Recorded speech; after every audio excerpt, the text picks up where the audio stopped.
It is Thursday, the 26th day of January 2023. Good evening and welcome to Newswatch and Hope TV, the station where you look and live. I'm Tess Njenga and our sign language interpreter is Boniface Mureithi. Stay tuned for a conversation that we will be having on the money factor in relationships with Cynthia Waga, who is a finance lecturer at the Jomo Kenyatta University and also a personal finance consultant. We invite you to engage with us on our social media platforms at Hope TV Kenya. Let us kick off.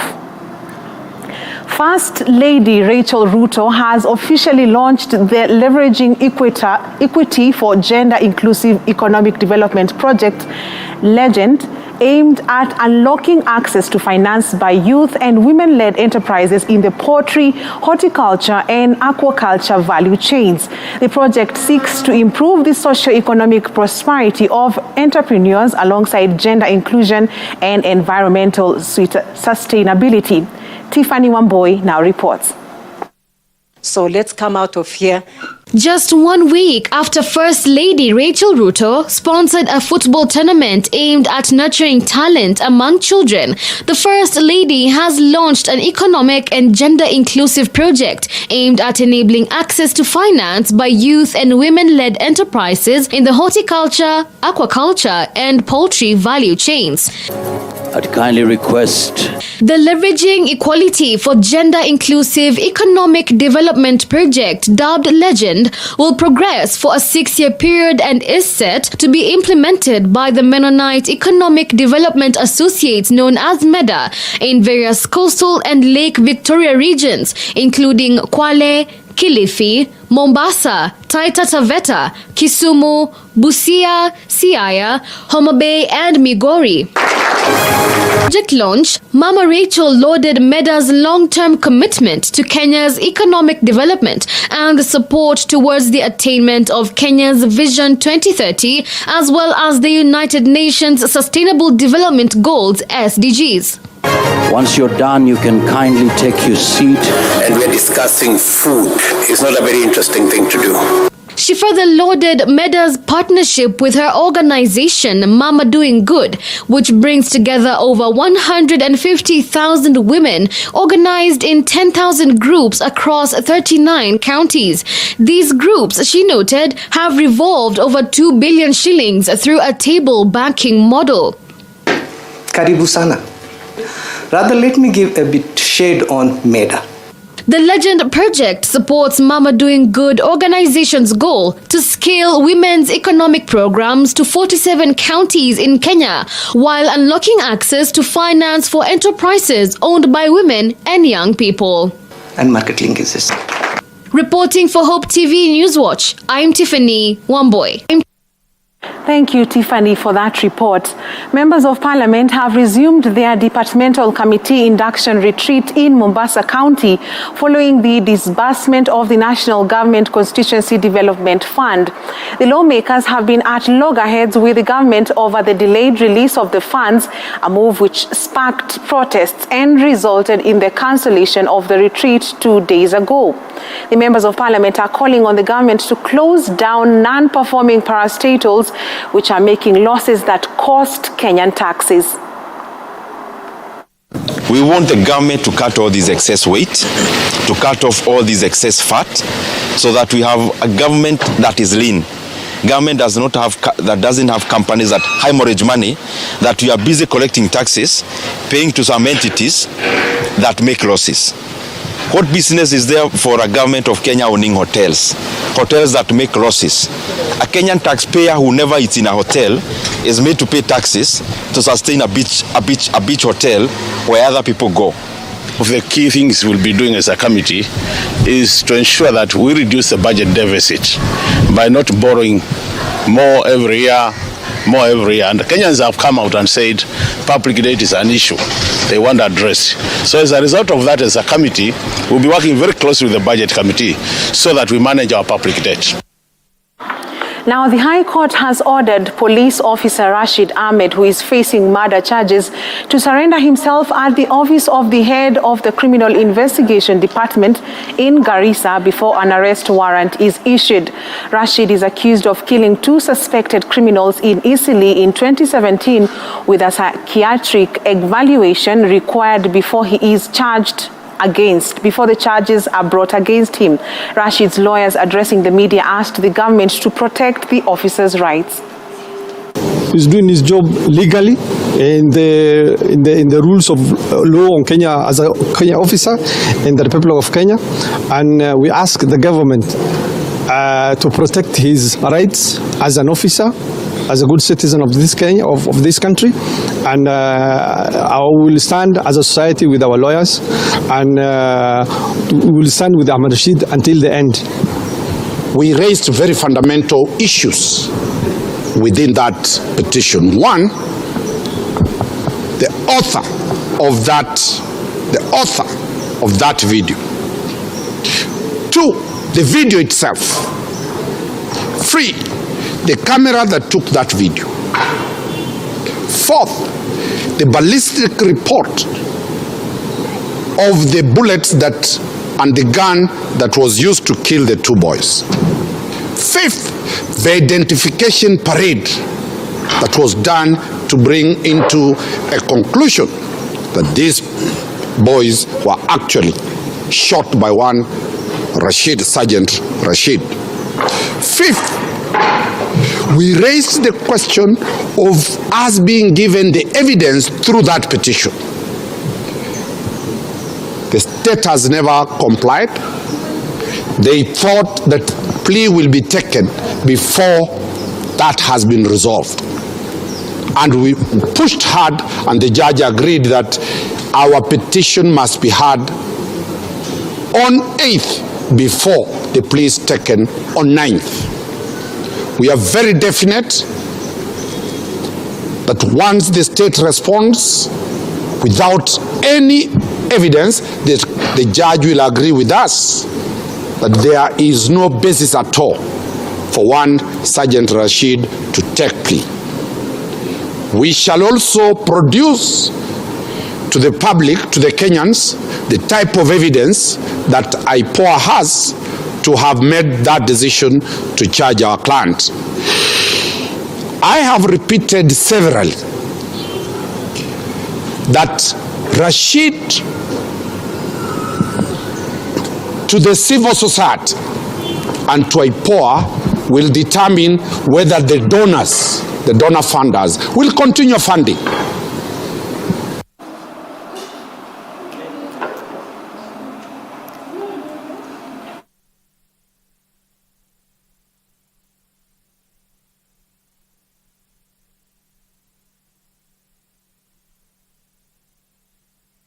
Efforts in ensuring 100% transition of students from primary to secondary schools. A total of 302 bright students from needy families have received scholarships from the Family Group Foundation. Through its Tufuzu na Elimu program, the beneficiaries drawn from 32 counties across the country will be able to enjoy full high school scholarships. Grace Ahati with the details. As the 2022 KCPE candidates plan to join Form 1 at a time when most parents are grappling with the harsh economic times, 302 bright students from needy families have received scholarships from the Family Group Foundation through its Tufuzu na Elimu program. Ops, photo ops. The students selected across 32 counties are set to benefit from the 60 million shillings set aside by the group to cater for tuition, accommodation, school uniforms, upkeep and regular mentorship programs for 4 years. Speaking during the students' commissioning ceremony in Nairobi, Ministry of Education Director of Education Dr. Chacha Mwita commended the private sector players for striving to support government's efforts to nurture learners by supporting learning costs for needy and vulnerable learners. As a ministry, we appreciate Family Bank and the group and the Family Group Foundation for joining the government's push for the 100% transition from primary to secondary school as we seek to accelerate the equitable access to quality education in this country, Kenya.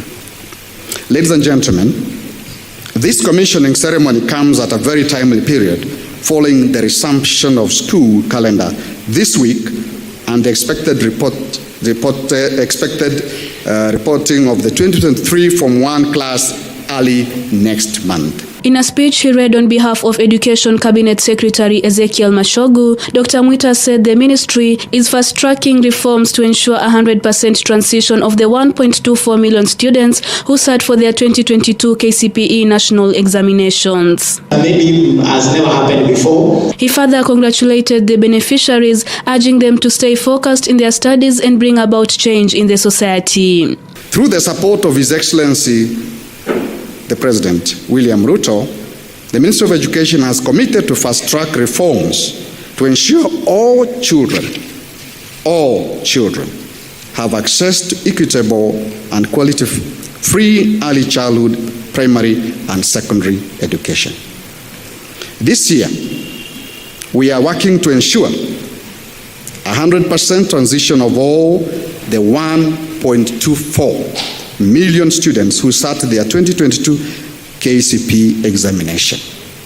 According to Family Bank CEO Rebecca Mbithi, the group is cognizant of the financial hurdles that have faced students in the past year, including the effects of the COVID-19 pandemic, the general election and shortened school calendar, and thus through the program, it will expand the kitty in order to impact more students and support the government efforts to ensure 100% transition to secondary schools. Family Bank has joined the government efforts in complementing your initiatives. I know there's a lot of bursaries that have gone in by government, and we are happy as Family Bank to be able to contribute and play a role and partner with government to ensure this transition.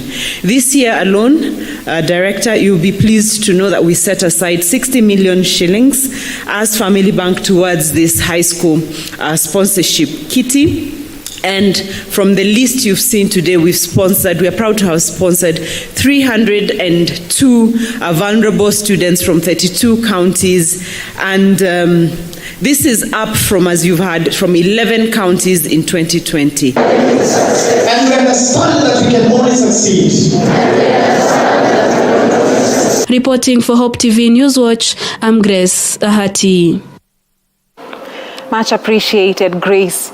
Now, a trader in Embu town is counting losses after thugs broke into his electronics shop and stole goods and cash valued at close to 500,000 shillings on Sunday night. The owner, Harrison Waihenya, said the thugs gained entry into his shop located within the CBD alongside Embu Kiritiri Road by cutting the padlock and stole 172,000 shillings and assorted electronic items including TV sets, subwoofers and other accessories. A perturbed businessman explained that he reported to his workplace on Monday morning at around 7:30 a.m. only to find his shop broken into and swept clean. Wakati nilipoingia kwa duka wakati wa 1:30 nilishangaa sana, manake nilifungua kama kawaida, kuingia nikapata kumekatwa pande hii ya mlango, kuna mahali mabati imekatwa na mlango ya pili imevunjwa, na vile nimpata mlango imevunjwa nikapata ni kama uwanja. Duka yangu ilikuwa imefagiliwa kila kitu, TV kama za 43 inch zimeenda, vitu kama maufa zimeenda, na kushangaza sana waliiba wakaiba mpaka baiskeli. Na hizo vitu nimeibiwa vitu mingi sana, hata vitu ndogo ndogo, vitu kama machine za kunyoa zimeenda, accessories zimeenda, na si jambo ya kawaida. Mimi nimekuwa hapa kwa hii biashara kwa miaka 15 kwa hii duka, na sijakuwa mtu ambaye nimeibiwa hata siku moja, lakini jana imekuwa ni siku ya ajabu sana kwangu, lakini nashukuru Mungu kwa sababu kila kitu fanyika ikiwa na jambo. Kwa sasa mimi nashindwa nitaanzia wapi, kwa sababu kazi yangu sijui nitaanza wapi ama nitafanya nini. Manake zile vitu nimeibiwa si vitu kidogo. Nimeenda hasara kama vitu peke yake, nimeenda hasara ya kama around 450,000, na kuna pesa nilikuwa nimeweka mahali ambapo watu wanaekanga pesa, na hata hizo nimepeta zimeenda 172,000. Na hii ni wakati wa shule, watoto wanarudi shule, tunalipa malon na duka yangu iko hapa tu stage, mahali si ati imejificha, iko stage hapa, unaangalia hakuna mtu aioni, iko hapa kwa street ukiteremka ukiwa kwa barabara. Sasa nauliza security ya Embu iko wapi? Nauliza security ya Embu iko wapi? Kama mimi naibiwa na niko kwa mahali ambapo watu wanapitia kila wakati, ama hakuna mtu aoni hiyo duka na inaibiwa vitu kama TV zaidi ya 10 na kitu. Security ya Embu, kwani hakuna askari usiku ama namna gani? Ama hakuna ile security ambayo watu wanaweza rely on? So mimi kama mwanabiashara nasikia nikiwa chini sana, ama nikiwa very disappointed na security ya Embu sana. On that unfortunate note, let us take our first break on Newswatch tonight. However, on the other side of this break, we have lined up that discussion on the money factor in relationships, among other stories, so stay tuned.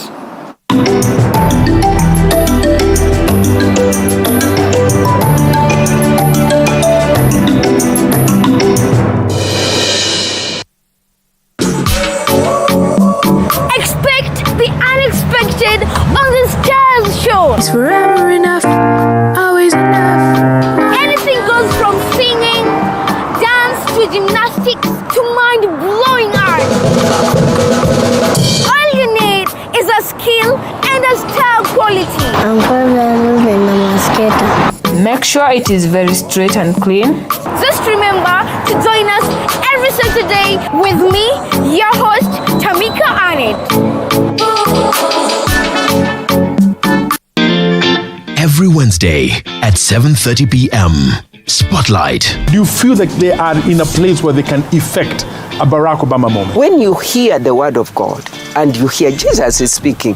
Real talk on real issues. You know the Bible says faith without works is dead. The truth of the gospel that will survive the time is not a health and wealth gospel. When there is time to harmonize and bring one composite amendment. With idealistic, thought-provoking guests. So people come to be serviced, to be encouraged, to be empowered. When the storm is over, you desire the closeness you have with God. Hosted by Reverend Edward Furi.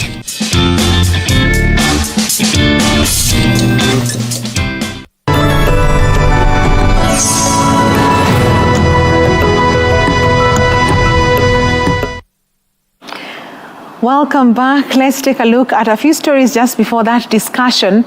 The Ministry of Education will, in the next 3 years, construct a total of 52 technical and vocational education and training colleges, TVETs, in 52 constituencies. In a bid to achieve this, the ministry, through the Department of Technical, Vocational and Training, has called on area Member of Parliament to make sure that they acquire land for the facilities.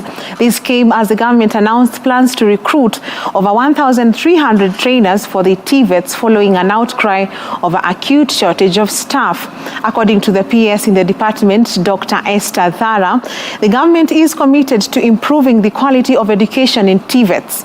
Under the 5-year program, they had identified the 52 constituencies that did not have any vocational and training college. We have 52 constituencies where we have not as yet established a TVET, upgraded TVET institutions, and we are on the pathway to having the 52 constituencies institutions established. We have already written to the MPs in the 52 constituencies asking them to be prepared in ahead of the release of government funds. So we have asked them to ensure that they have between 5 to 10 acres of land, that they have 10 million to secure that land, and they have to have the title deeds, which are finally going to be released to the CS Treasury for safekeeping. This program is really targeting youth employability within the country, and this is through skills development in TVET. These would be competency-based education and training programs, and we are working with all these agencies and the government to mount these programs at our TVET institutions. We are working with the range of 25 institutions to mount these programs, equipping workshops for up to 17 of these institutions, as well as providing capacity building in CBET pedagogical skills, in career guidance, in applied research, in performance management, and more importantly as well in gender equality to ensure inclusive TVET training and the needs of the young men and women are being taken care of in TVET training. Now, as one of the ways of promoting climate change to mitigate effects of drought under the presidential directive to plant 15 billion trees in 10 years, Narok County Journalists Association, in collaboration with the Office of the Public Prosecution, have planted about 200 tree seedlings at the Narok County Information Office grounds. Narok County Commissioner Isaac Masinde and County Ecosystem Conservator Daniel Moku have seen over 20 journalists drawn from Narok County participate in a tree planting exercise. Narok being one of the counties that have been affected by drought, county government officials have been challenged to ensure they plant trees in their compound premises in an effort to increase the county and country's forest cover. Hii ni mfano mzuri. Na nawashukuru kwa sababu mmekuwa mfano mzuri vile president alisema kwamba kwa sababu ya climate change ambayo mnaona kumekuwa na madhara mingi katika dunia mzima na hata Kenya na hata hapa kwetu Narok, sehemu za Narok East, Narok South, Narok West tumekuwa na kiangazi kikubwa kwa sababu ya climate change, kwa sababu tulikata miti na hatujapanda miti. Leo tumepanda over 50 seedlings kwa sababu ya kufuata mwito wa rais ambaye amedirect kwamba we must plant 15 billion trees in the next 10 years. Narok County tree coverage is currently at 16%, but has a target of attaining 30% tree cover by the end of the 10 years, according to the County Ecosystem Conservator. On daily basis, I think they should be planting. Like in the whole county, we need to be planting at least 80,000 seedlings. But when you come down to subdivision level, you feel it's about 400. So all of them accumulate to about 90,000 that should be planted every day. But if it rains, we'll do more. Moku, who had provided the seedlings, commended the journalists for good work and asked them to adapt a block at the Masai Mau forest. We have quite a number of cases that emanate from the forest. The issues of charcoal burning is quite a serious problem, because as late as yesterday somebody was found, this week somebody was found with over 100 bags of charcoal. That basically means how many of those trees were cut, which ends us affecting. Yes, we'll see how we can contribute to planting of trees, probably to use our own policy document that allow things to do with diversion. Tukikuja hapa, probably he's done something. We give them a condition, proof of planting trees, something like that, because all that can be done. The initiative by the journalist is part of their corporate social responsibility CSR to create awareness to the public on the need to plant trees in Narok County. As an association, we decided that we'll also work and also to be a part and implementing the directive of the president that 15 billion trees will be planted. So as an association, we also need your support, and we are requesting the Kenya Forest, especially the Mau Forest Management, to adopt us one block, so that even us will be planting trees in that block, and so to be a part.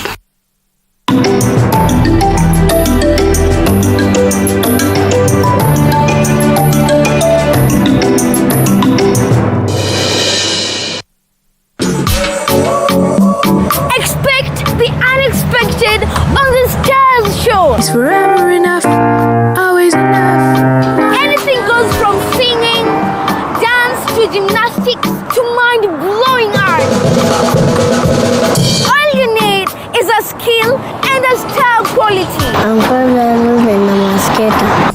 sure it is very straight and clean. Just remember to join us every Saturday with me, your host, Tamika Arnett.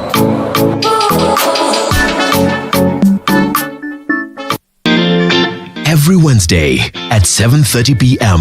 Spotlight. Do you feel like they are in a place where they can effect a Barack Obama moment? When you hear the word of God and you hear Jesus is speaking, Real talk on real issues. You know, the Bible says faith without works is dead. The truth of the gospel that will survive the time is not a health and wealth gospel. When there is time to harmonize and bring one composite amendment. With idealistic, thought-provoking guests. So people come to be serviced, to be encouraged, to be empowered. When the storm is over, you desire the closeness you have with God. Hosted by Reverend Edward Furi.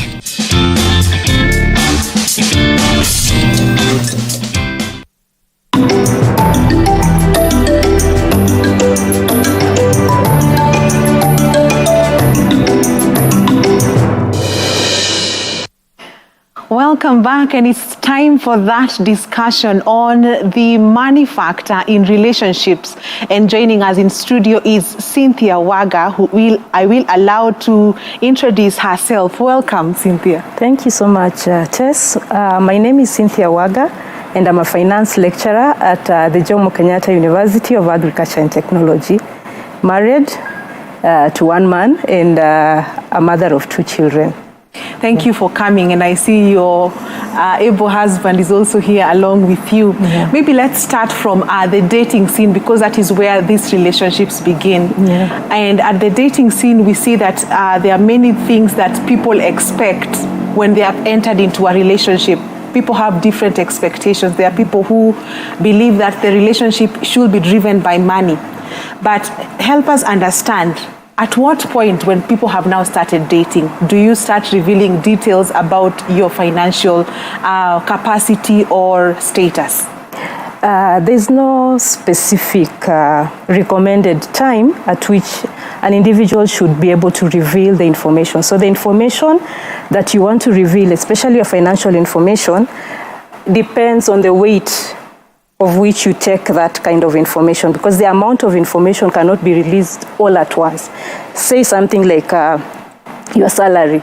You cannot just enter the first date and you want to explain and, reveal that this is the much that I earn.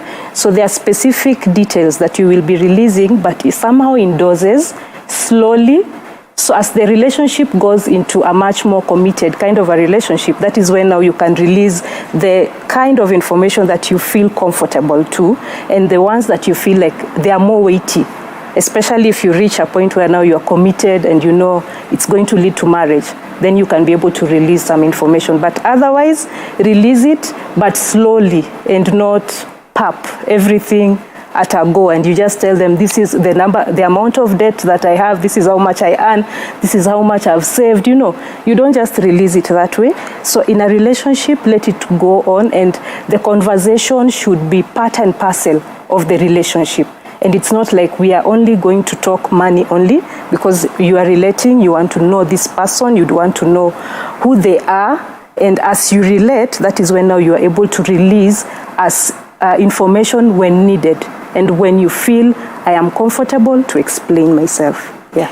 When it comes to going out during the dating season, I see a lot of women, or let me just say most women, expect that the man will pay the bill. What do you think about that? Is it something that is a fair expectation on the side of women? I don't think that it is fair enough, especially for the man, as long as both of you are making money. Why should one person shoulder the burden of everything? So yes, there's expectation that the man will be the provider when you get married, but when you are dating, it should also be from both sides.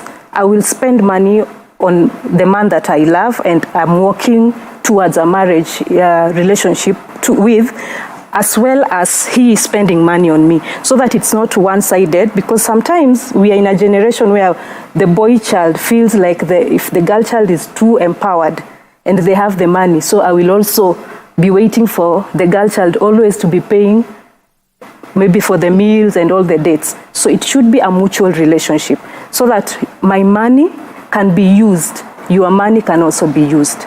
But then now the expectations and the amounts is what would vary, because I will not expect that one individual will be catering, looking after you, paying all the bills, feeding you, You really have to also put boundaries so that you are not so dependent on the other person just because you are dating. I know of people who money is a factor when it comes to even choosing a partner. Do you think that's a healthy measure to say, unless he drives, unless he takes me to such restaurants? What do you say? What's your take?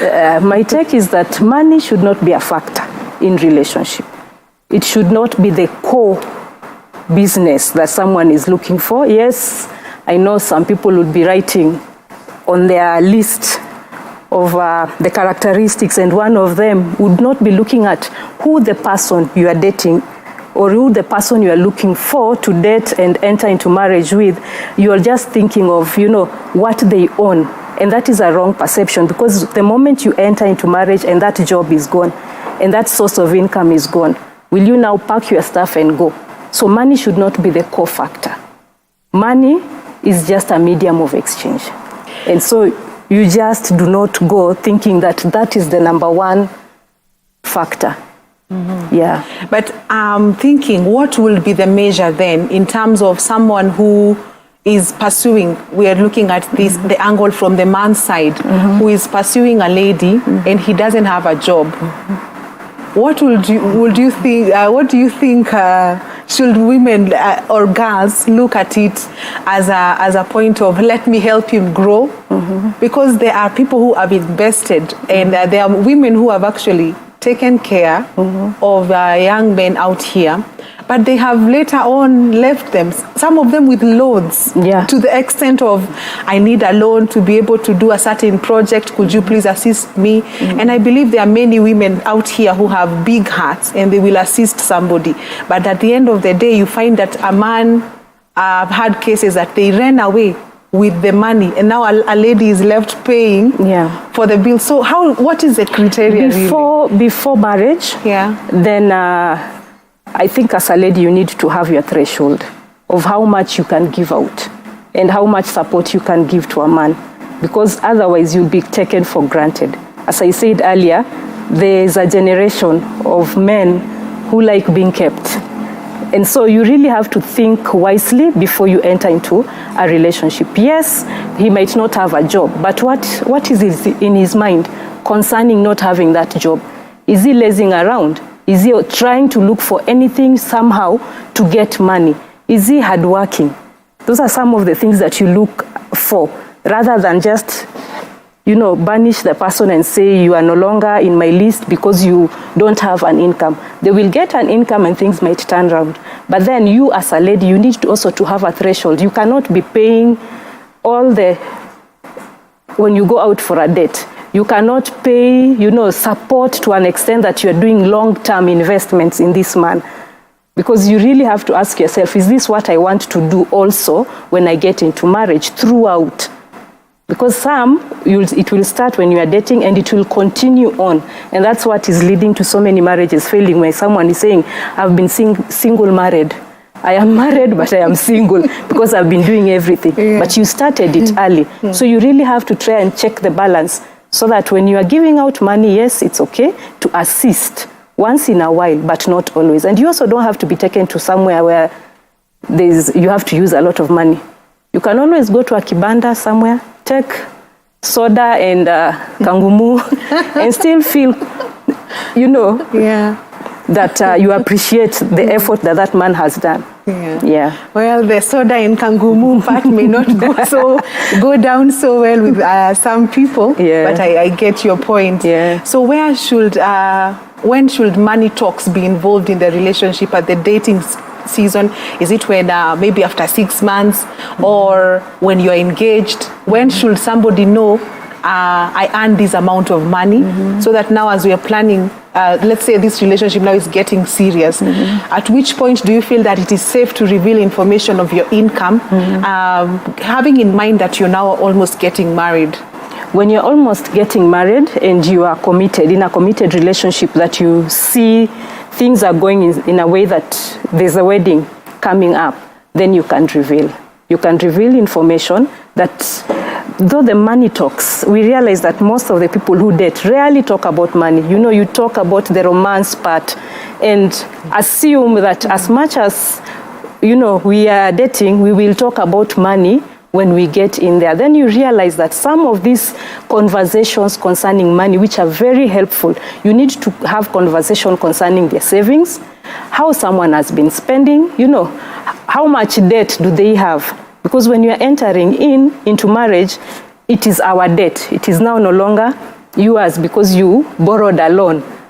So you need to understand and have conversation, or even the aspect of money personality, so that it is a conversation, but you can also pick from the relationship. As you go on, you can be able to understand and know that this person spends a lot, but does not save. It doesn't have to be, you know, some people talk verbally, but there are those conversations that somehow they are non-verbal, and you can be able to get the message that this person is in this kind of a personality, where they spend more than they save, or alternatively, they avoid making money, or even they avoid spending money, or they are, you know, there are people who are not into investing.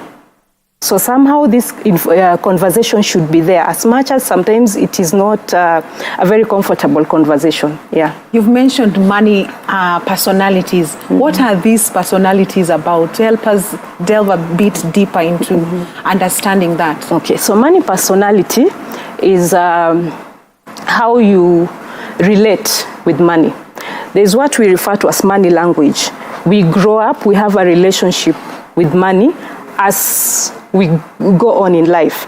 The first time you met money, you were given maybe pocket money in high school. How did you spend it? Or even when you were at home, how did your parents used to talk about money? Or you would go and ask them for something, there's no money. And you know, within your mind, you always know there is no money. You live with a scarcity mentality, or there was money to be given to you. You know, it's like it is a right for me to be given the money. So somehow that builds up with time, and it influences your personality.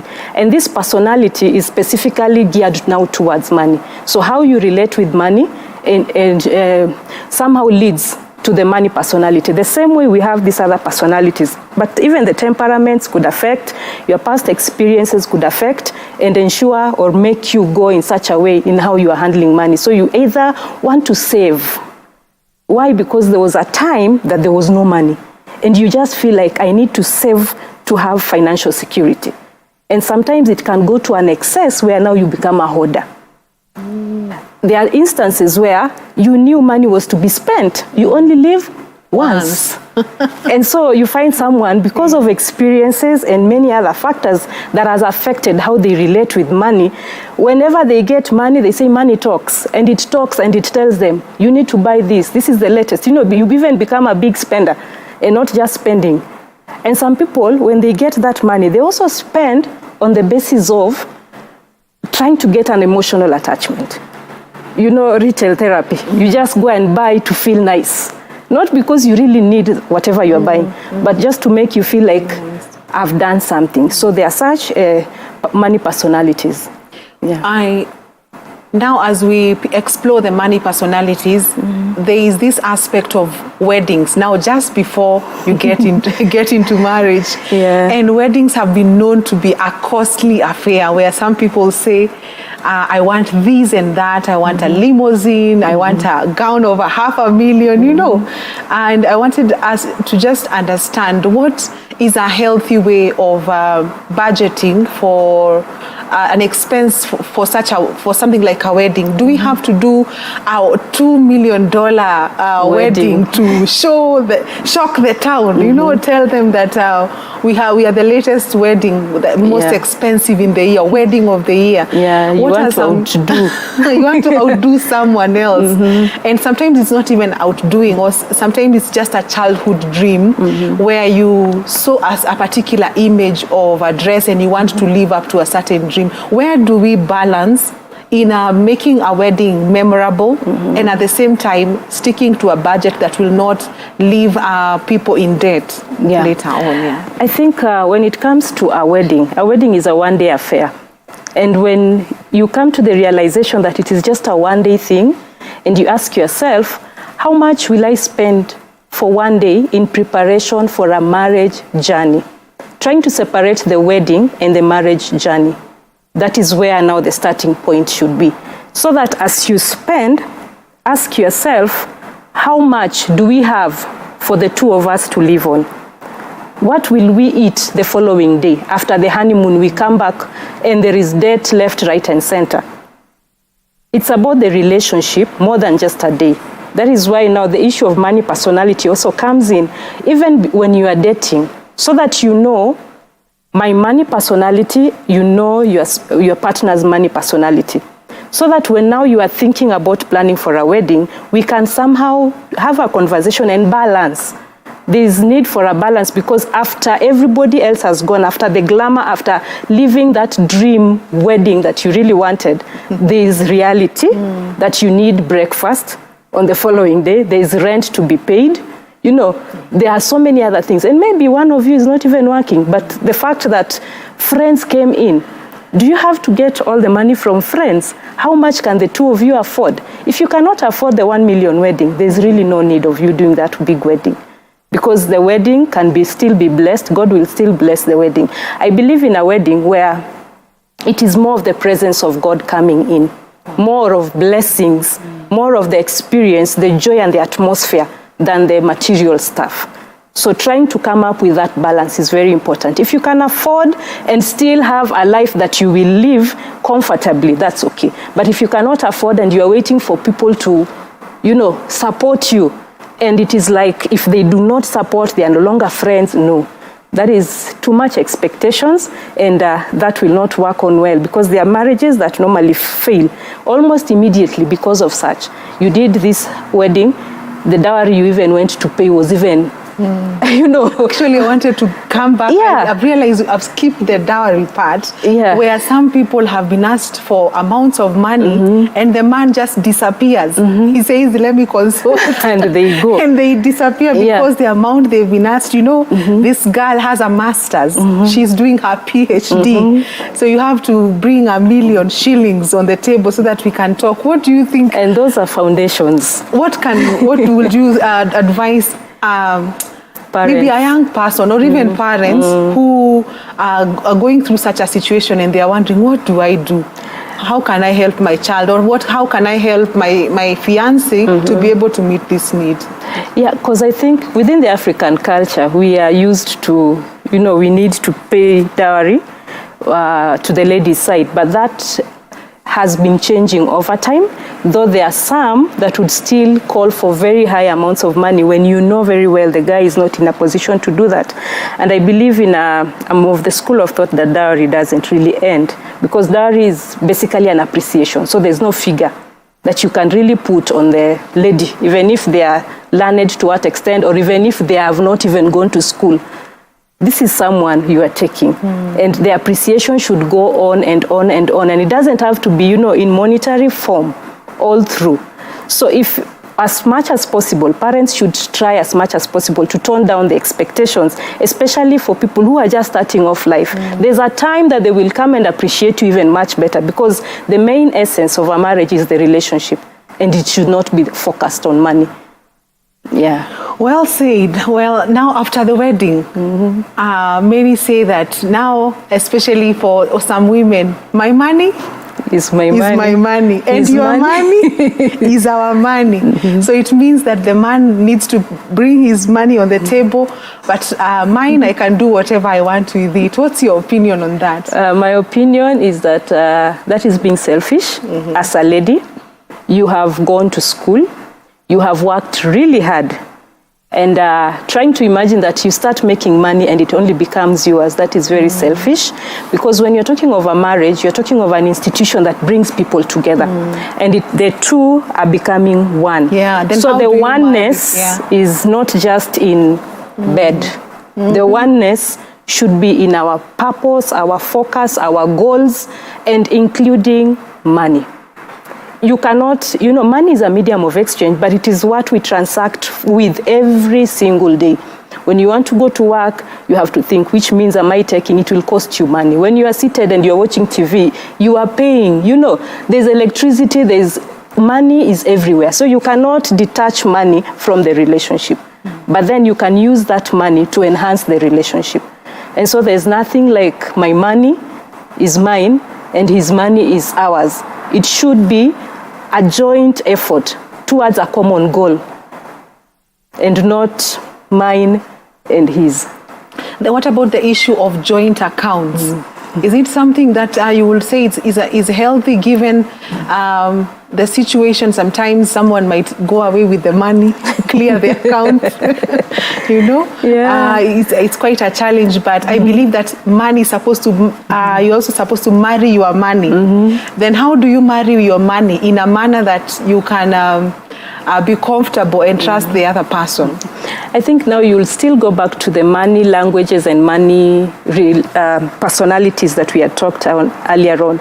Because when you want to merge money, there's no one formula that works best for everybody. We are different, and for some, they will feel like if I do not explain myself every other time when I am spending, I feel I am being dishonest. And you want to put the money together so that when we are spending, you know what I'm spending on. But there are those ones who will feel like I still need some freedom to some extent. But the most important thing is there's no formula whether to have a single joint account or separate accounts. There are principles that guide how you manage your money, which entails transparency, which entails being honest, open, and accountable. Unfortunately, imagine we are out of time. Okay. And I think we want to continue this conversation, God willing, next week, if you will be available. Maybe this time you can come with your husband, and so that we can also have the other perspective of the male, perhaps with your permission, of course. But we will conclude there. I just want you to give us a parting shot concerning finances, especially in relationships. Just give us your parting shot, especially as a financial lecturer. Okay. What would you say? Okay, I would say for those that are still dating and they are relating, as you discover each other over time, try as much as possible to ask yourself, am I willing to marry my pocket? Am I willing to marry my pocket to this person? If you are not, please do not enter into the marriage relationship. Do not even go ahead. And if you feel like the man's money personality doesn't really match yours or is not compatible, because we will have different money personalities and obviously opposite attracts. A saver would really they don't want to spend, but they will fall in love with a spender, because a spender will spoil them and they'll feel like they are covering, the thing that they are really missing. And so if you feel like it is an advantage, but when now you get married and you feel like I will not be able to tolerate this person spending all my money, buying big things, buying a Mercedes while a Toyota can still take me, if you feel like, please do not go ahead with that marriage, just stay on. And for those who are married, as we'll always say, if your pocket is not married, you're not yet married. Wow. Yeah. What a way to pause the relationship for today, the discussion for today. Indeed, I feel like it's a conversation that we can take forward. And for you, if you're longing for more, join us next Thursday for the continuation of this conversation, God willing.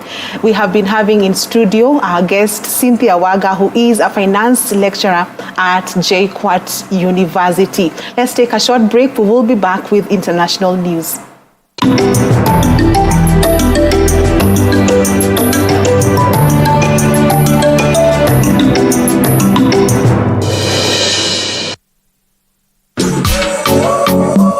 Expect the unexpected on the Stars Show. It's forever enough, always enough. Anything goes from singing, dance to gymnastics to mind-blowing art. All you need is a skill and a style quality.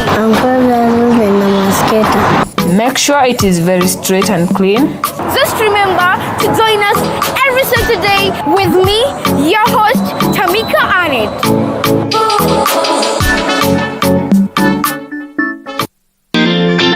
every Wednesday at 7:30 p.m.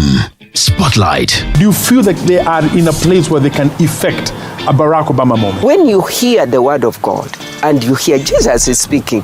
Real talk on real issues. You know the Bible says faith without works is dead. The truth of the gospel that will survive the time is not a health and wealth gospel. When there is time to harmonize and bring one composite amendment. With idealistic, thought-provoking guests. So people come to be serviced, to be encouraged, to be empowered. When the storm is over, you desire the closeness you have with God.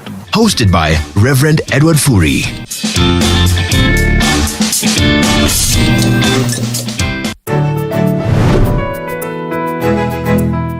Ensuring good health and promoting well-being of all people is important in building a prosperous society. On Health Check, you get informed and empowered on various medical conditions, their treatment and preventive measures. When you ignore gum disease, then the same tooth will start to appear slightly longer.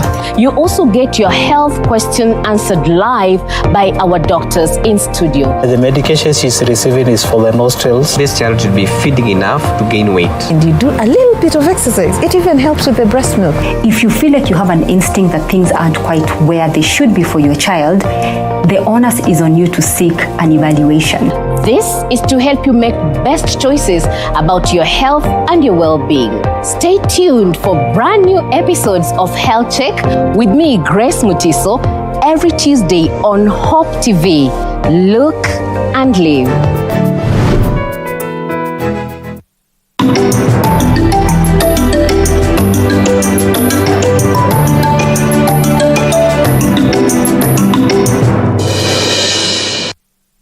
Welcome back. Let's take a look at news across our borders. 9 Palestinians, including an elderly woman, have been killed in an Israeli military raid in the occupied West Bank. The Palestinian health minister warned that the situation was critical in Jenin, with many other people getting injured and ambulances unable to reach them. The children's ward of a local hospital was hit by Israeli tear gas. Israel's military released few details, but Israeli media said it had acted to foil a major attack by militants. At least 29 Palestinians have been killed by Israeli forces in the West Bank so far this year, including militants and civilians. Last year, more than 150 Palestinians were killed, nearly all by Israeli forces, while a series of Palestinian attacks targeting Israelis as well as militant gunfire at troops during arrest raids killed more than 30 people, including civilians, police, and soldiers. And Ukraine's President Volodymyr Zelensky has thanked Western leaders for sending tanks to support the fight against Russia. In his nightly address, Zelensky also urged the West to send long-range missiles and fighter jets. His comments came after the US and Germany announced they would send Abrams and Leopard tanks to Ukraine. Russia has condemned the announcement as a blatant provocation and said any supplied tanks would be destroyed.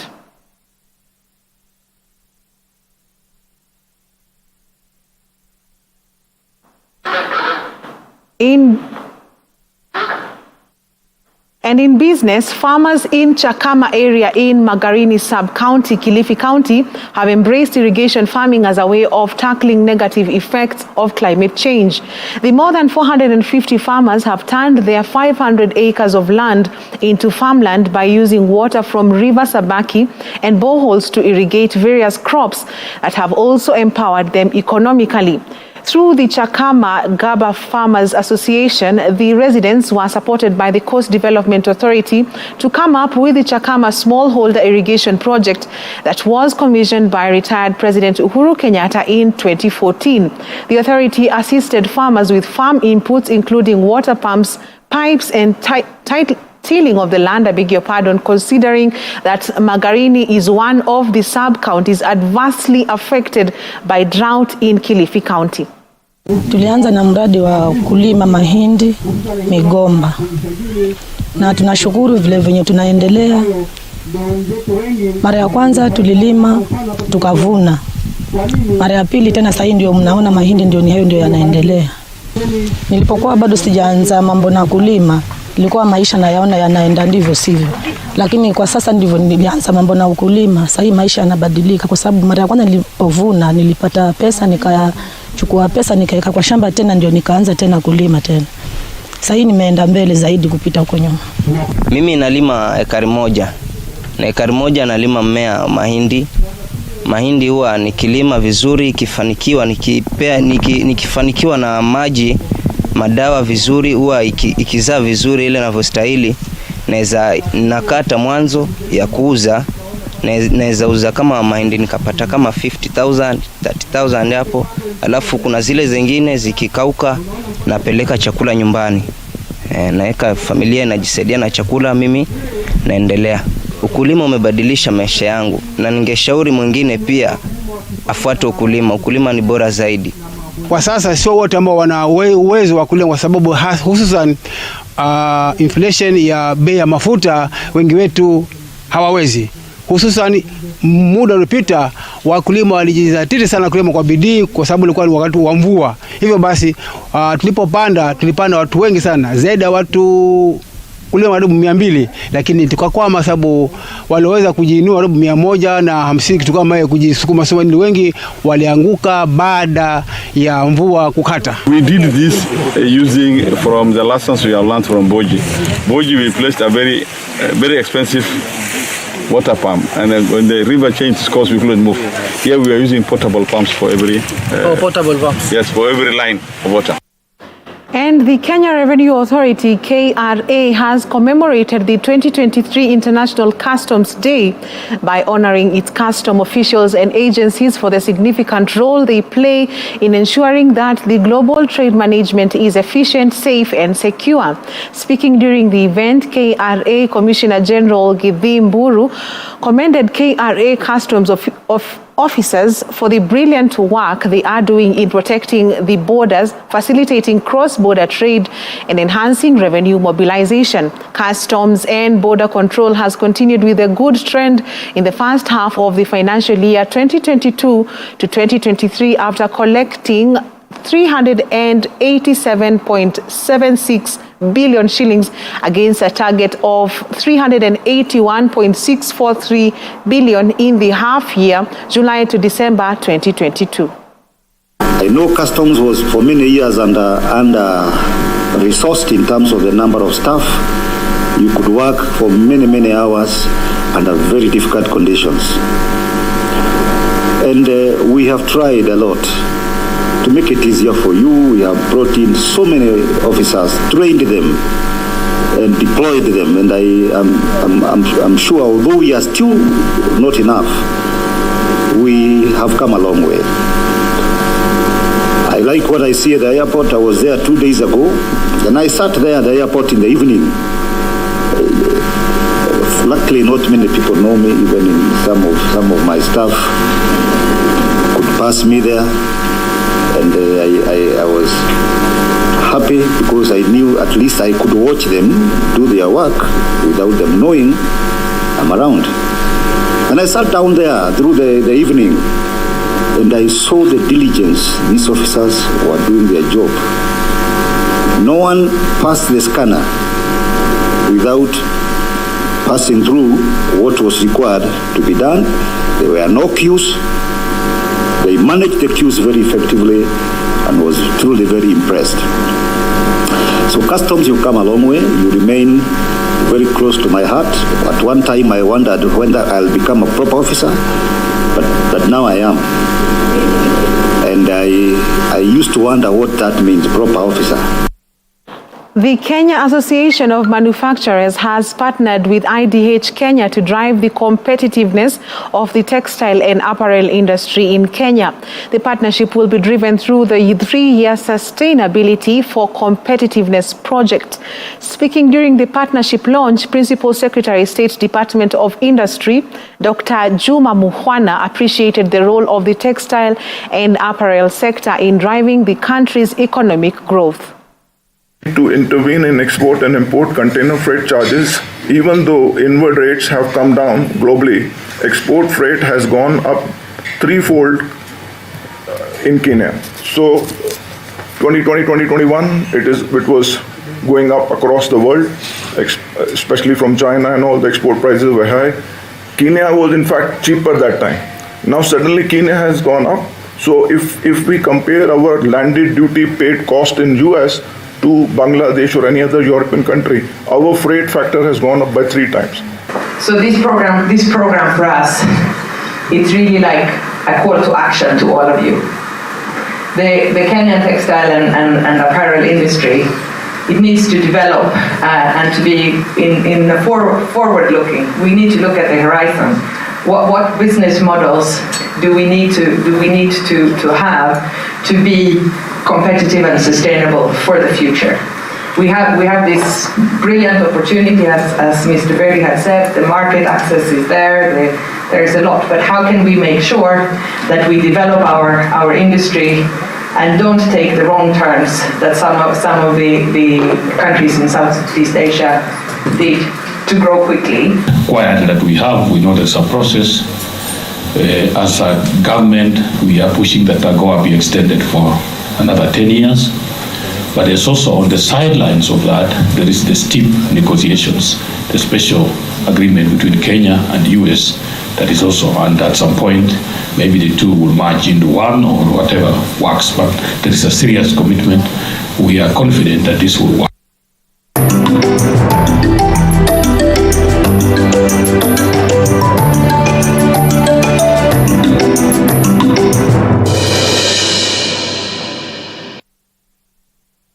And in sports, Commonwealth Super Welterweight champion Sarah Aching has been named as the LG Sports Journalists Association of Kenya sports personality for the month of December. The Box Girls Kenya pugilist put herself high in the map after her knockout victory over Zimbabwean challenger Chidza Homakoma in their Commonwealth title fight at the Charter Hall in Nairobi. In winning the December award, Aching carried home an LG NanoCell Smart TV worth 100,000 shillings. She becomes the 4th boxer to win the trophy after former WBC champion Fatma Zarika, Judy Waguthi, and Hit Squad mainstay Eli Ajowi. I feel very great. I'm so grateful for each and every person that participated on this to happen. I actually didn't know about this. It came at a surprise, but I'm forever grateful. Yeah, this is a great motivation, especially for the fight that is coming in Belgium.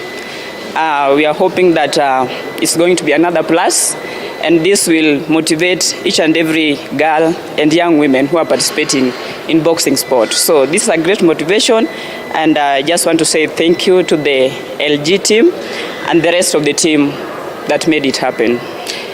This means that even female boxers, they can have a space. They have a voice to come up and just feel free to come and participate in the boxing sport.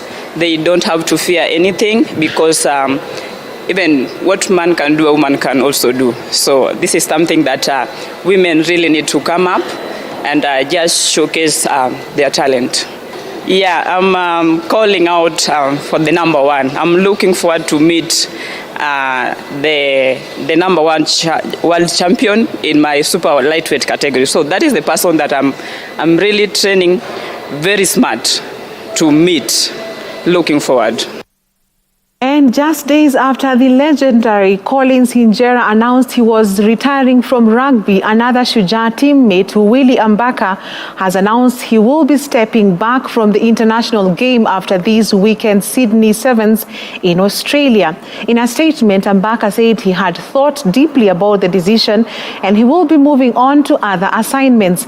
Ambaka has played on the international scene for 13 years. For Kenya Sevens, Ambaka played 284 matches at the World Rugby Sevens Series and accumulated 135 tries and 675 points. He was part of the Shujaa team that clinched the 2016 Singapore title, the only cup title the team has in the World Rugby Sevens Series.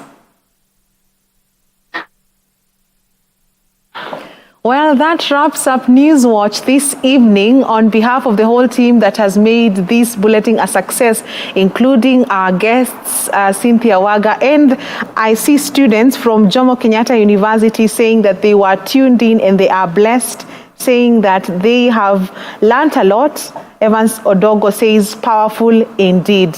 Well, that is where we wrap up Newswatch. I'm Tess Jenga, and our sign language interpreter is Boniface Mureithi. You can continue engaging us on our social media platforms at Hope TV Kenya. Have a good night.